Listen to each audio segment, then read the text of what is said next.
Hello. So it's me again. I have a new phone, as you can maybe see from the slightly enhanced video. What do they call that?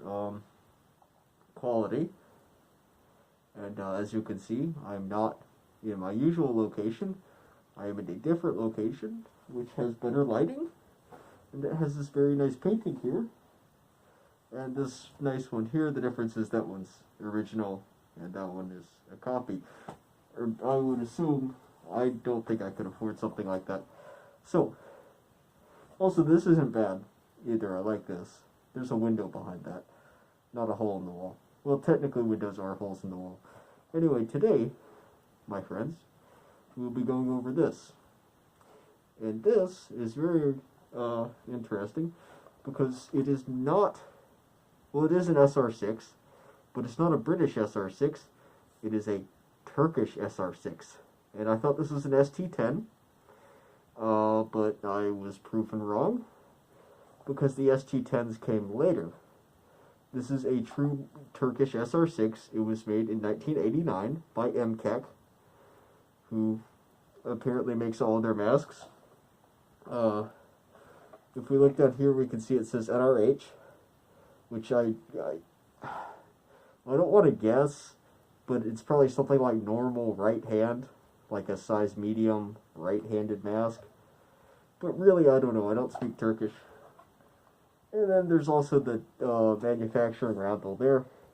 Hopefully you can see it. If not, again, it says MKek 1989. So on to the finer details of this. Again, it's an SR6 copy. And this, unlike the ST10, which came later and had a rubber head harness and revised the SR6 platform, this is a very true copy in that it has this god-awful head harness, which has the weird retaining strap, or strap retaining clips on it.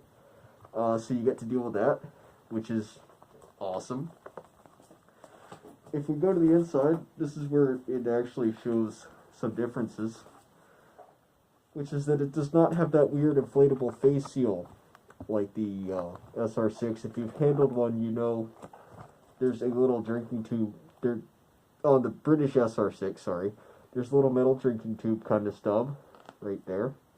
And you use that to inflate this face seal that goes around it. The Turkish said, well, you know, it's a fucking stupid idea, which they were right about. So they removed it, and you get a standard peripheral seal that folds back. Again, that feature's gone. The inside's fairly good. You can see, hopefully you can see there's little screws there to hold the lenses in. And the other major thing being, you can see here it has these, this little metal bit here. Sorry about this, but there's this little metal bit. And that holds the nose cup in. And there's a small one over here, and there's two on the sides that are slightly larger. And those do the majority of holding it in.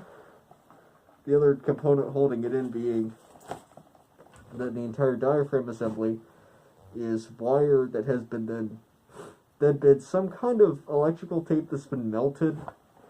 I guess you could say it's like plastic paint or something like that. I'm not really sure, but anyway, that's holding the diaphragm on. That holds most of the nose cup on. So there's like tiny manufacturing differences, but really it's a fairly accurate copy. Down to you actually have that.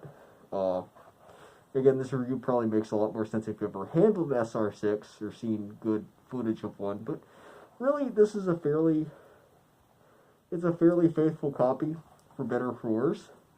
And then again, later, the Turkish would revise this, design, manufactured the ST10, the SR6M, I believe that's what it's called, that's the white one, the SIT, which is the one with the drinking tube, and then they also made a panoramic version, which is pretty cool, and I would really like to get one of those, but, you know, this is free from a good friend, so I'm not going to look a gift horse in the mouth.